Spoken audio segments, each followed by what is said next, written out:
শায়েখে চরমোনাই জনাব মুফতি ফয়জুল করিমকে বরিশাল সিটি কর্পোরেশনের মেয়র ঘোষণা করা হোক। চরমোনাইয়ের লোকজন, ইসলামী আন্দোলন বাংলাদেশের লোকজন যে দাবি করছে, আমরা সেই দাবির সাথে একমত। দর্শক, এটা এখন গণ দাবি হয়ে উঠেছে যে জনাব ফয়জুল করিমকে বরিশাল সিটি কর্পোরেশনের মেয়র ঘোষণা করা হোক। আপনি ফয়জুল করিমের মতো একজন সৎ এবং যোগ্য লোককে বরিশাল সিটি কর্পোরেশনের মেয়র হিসেবে দেখতে চান কিনা মন্তব্য করে জানাবেন। দর্শক, প্রথমেই বলছি যে আবেগী হয়ে আমরা ফয়জুল করিমকে মেয়র হিসেবে চাচ্ছি না। এটা আইনি ভিত্তি আছে, প্রেসিডেন্স আছে, আর সবচেয়ে বড় কথা হচ্ছে গণদাবি। এখন নির্বাচনের বাহিরে জনগণ দাবি করলেই তো কাউকে মেয়র বানিয়ে দেওয়া যায় না, কিন্তু এই প্রেসিডেন্স এই সরকার তৈরি করেছে। আমি কিছুতেই বলছি না যে ফয়জুল করিম সাহেব নির্বাচনে ফার্স্ট হয়েছেন, না।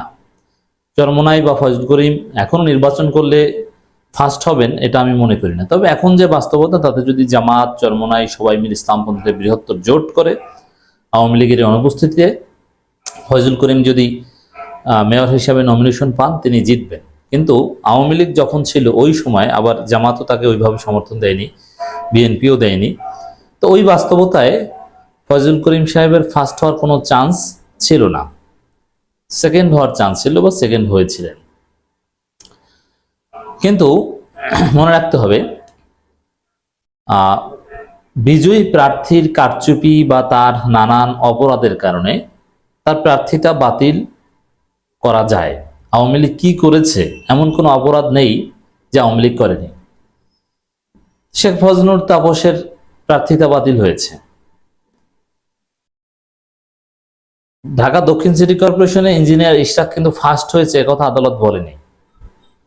বলেছে যে তাপসের প্রার্থিতা বাতিল। এখন তাপস প্রার্থিতা বাতিল হলে যে দ্বিতীয় সেকেন্ড তিনি মেয়র হন, এটাই নিয়ম। এরকম চট্টগ্রাম সিটি কর্পোরেশনে ডাক্তার শাহাদাতকে আদালত বিজয়ী ঘোষণা করেছে। মূল পয়েন্ট কিন্তু এটা আমাদের। আমরা কিছুতেই বলছি না যে না, ফয়জুল করিম সাহেব সবচেয়ে বেশি ভোট পেয়েছিলেন, তাকে হারিয়ে দেওয়া হয়েছে, না। বিজয়ী প্রার্থী যে অন্যায় করেছে, ভয়ঙ্কর অপরাধ চক্রের সদস্য ছিল এবং হাসিনা নিশ্চিত ছিল যে না, এখানে এই খোকনকেই মেয়র বানাবে। এটা ভোট বা এগুলো সব ছিল শো অফ। সেখানে পরিকল্পিতভাবে ঠান্ডা মাথায় কারচুপি করে, বিভিন্ন অপরাধ করে শ্রেণীবাদ খোকনকে মেয়র বানানো হয়েছিল। এটা সবাই জানে এবং 100% মানুষ বিশ্বাস করে। এবং আওয়ামী লীগ যে এটা করেছে, এতে কোনো সন্দেহের অবকাশ নেই। অতএব একটু চেষ্টা করলেই, সরকার আন্তরিক হলেই বরিশালের যে বিজয়ী মেয়র ছিলেন, কথিত বিজয়ী মেয়র, তার প্রার্থিতা বাতিল করা সম্ভব। আর তার প্রার্থিতা বাতিল করলেই আইন অনুযায়ী শায়েখে চরমোনাই মেয়র হিসাবে ঘোষিত হন।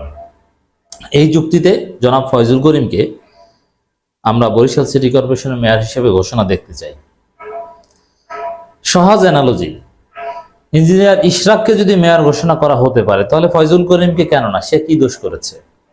আর এই যে আইনের পথ্য দেখিয়ে দিলাম, এখানে মেকানিজম আছে, আমরা জানি। যেমন মেয়র বানিয়ে দেওয়া মানে ওই লোক ম্যানেজড, যিনি মেয়রের আসনে বসবেন তিনি দ্রুত নির্বাচন চাইবেন না, কিংবা ডক্টর ইউনূস বিরোধী হয়ে উঠবেন না। সেটা ডাক্তার শাহাদাতের ক্ষেত্রে হোক আর ইঞ্জিনিয়ার ইশরাকের ক্ষেত্রে হোক।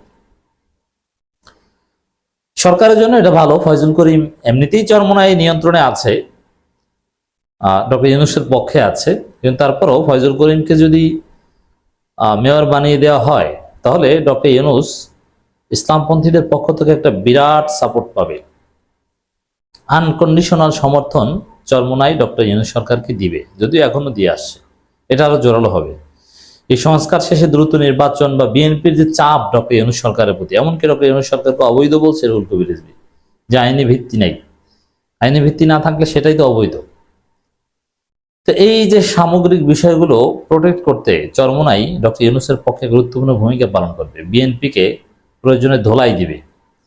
এই পার্সপেক্টিভ থেকে হলেও জনাব ফয়জুল করিমকে বরিশালের সিটি কর্পোরেশনের মেয়র ঘোষণা করা উচিত। আর যেহেতু সুযোগ আছে, সুযোগ না থাকলে গায়ের জোরে যেরকম প্রশাসক নিয়োগ করে ওইভাবে তো আর আমরা তাকে মেয়র বানাতে বলিনি। এই সরকার লিগ্যাল প্রেসিডেন্স তৈরি করেছে, ওই প্রেসিডেন্স অনুযায়ী আমরা বলছি। দর্শক, বরিশালে সপ্তাহখানেক যাবৎ আন্দোলন চলছে। এটা একটা গণদাবি। এখন জনগণের দাবির মুখে আইনি সুযোগ থাকলে সেটা কাজে লাগানো উচিত, এটাও একটা দিক। ফয়জুল করিমকে মেয়র ঘোষণার দাবিতে ছাত্র জনতার পদযাত্রা এর আগে অবস্থান কর্মসূচি হয়েছে, বিক্ষোভ হয়েছে আদালতের সামনে, এবং এ বিষয়ে আইনি লড়াইও চরমনাইয়ের লোকজন চালাচ্ছে। অতএব এই দাবি যৌক্তিক। বরিশাল সিটি কর্পোরেশনের মেয়র হিসেবে ইসলামী আন্দোলন বাংলাদেশের নায়েবে আমির মুফতি মোহাম্মদ ফয়জুল করিমকে মেয়র ঘোষণার দাবিতে পদযাত্রা করেছে ছাত্র জনতা। পদযাত্রা পূর্ব সমাবেশে বক্তারা বলেন, 2023 সালের সিটি নির্বাচনে হাত পাখা প্রতীকে প্রার্থী মুফতি ফয়জুল করিম প্রকৃত বিজয়ী হয়েছেন। না, প্রকৃত বিজয়ী হয়েছেন এ কথা আমি কিছুতেই বলবো না, কারণ প্রকৃতপক্ষে বিজয়ী হয়েছিল যারা ভোট বর্জন করেছে তারা। এর মানে অধিকাংশ মানুষ ভোট দিতে যায়নি, এটা হচ্ছে প্রকৃত চিত্র এক। আর দ্বিতীয় হচ্ছে সুষ্ঠু ভোটও যদি হয়, সুষ্ঠু ভোটেও ফয়জুল করিম বিজয়ী হওয়ার মতো অবস্থায় বরিশালে ছিল না। জোট করলে বিএনপি, জামাত বা এদের সমর্থন পেলে ডিফারেন্ট, কিন্তু স্বাভাবিকভাবে চরমোনাইয়ের ভোট বলা হয়ে থাকে 20,000 থেকে 25,000 বরিশাল সিটি কর্পোরেশন এলাকায়, তো সেটা বিজয়ের জন্য যথেষ্ট নয়। আমি আমার যুক্তিটা ভিন্ন, যে সেকেন্ড হয়েছে এইটা মেনে নিয়েই তাকে বিজয়ী করার সুযোগ আছে। বিজয়ী প্রার্থীরা বাতিল করে, কিন্তু আওয়ামী লীগ সন্ত্রাসী বাহিনীর সহায়তা এবং প্রশাসনের সরাসরি সহযোগিতা নির্বাচনকে প্রভাবিত করে তাকে জোরপূর্বক পরাজিত ঘোষণা করা হয়। বক্তারা বলেন, নির্বাচন কমিশন নিরপেক্ষতা বজায় না রেখে নৌকা প্রতীকের পক্ষে পক্ষপাতমূলক ভূমিকা পালন করেছে। ভোটের দিন শহরের বিভিন্ন কেন্দ্রে হামলা, জখম, ভয়ভীতি প্রদর্শন, জালিয়াতি ঘটনা ঘটেছে। হ্যাঁ, এটা তো ঘটেছেই। তো এগুলো একটা পয়েন্ট। এই ভোটের দিন যে কারচুপি হয়েছে, অনিয়ম হয়েছে, এটা বিজয়ী প্রার্থীতা বাতিল করার জন্য একটা পয়েন্ট। একই সাথে শাইখুল চেয়ারম্যানের উপর হামলা হয়েছিল, তখন নির্বাচন কমিশন বলেছিল যে তিনি কি ইন্তেকাল করেছেন, এর মানে ওই হামলাকে লেজিটিমেট করেছিলেন।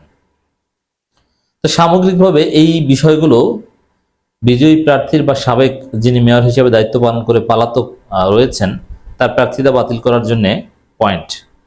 জনতার পক্ষ থেকে দাবি ওঠে, বরিশালের জনগণ প্রকৃত বিজয়ীকে মেয়র হিসেবে দেখতে চায়। সেই দাবি থেকেই তারা নির্বাচন বাতিল করে মুফতি ফয়জুল করিমকে বৈধ মেয়র হিসেবে নির্বাচন বাতিল করে না।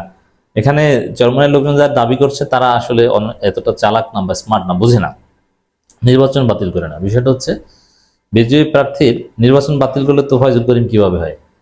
এই খোকন যিনি বিজয়ী হয়েছিলেন, সেই খোকনের প্রার্থিতা বাতিল করে ফয়জুল করিমকে মেয়র হিসেবে স্বীকৃতি দেওয়ার আহ্বান জানাচ্ছি আমরা। এটা ঠিকভাবে ওরা উপস্থাপনা করতে পারছে না। উল্লেখ, এর আগে গত 17 এপ্রিল বরিশাল সদর সিনিয়র সহকারী জজ আদালত ও সিটি নির্বাচন ট্রাইব্যুনাল একটি মামলা দায়ের করেন মুফতি ফয়জুল করিম। মামলা নির্বাচনের ফলাফল বাতিল করে তাকে বিজয়ী করার ঘোষণা আবেদন জানান তিনি। আইনজীবী শেখ আব্দুল্লাহ নাসির তার পক্ষে মামলাটি দাখিল করেন।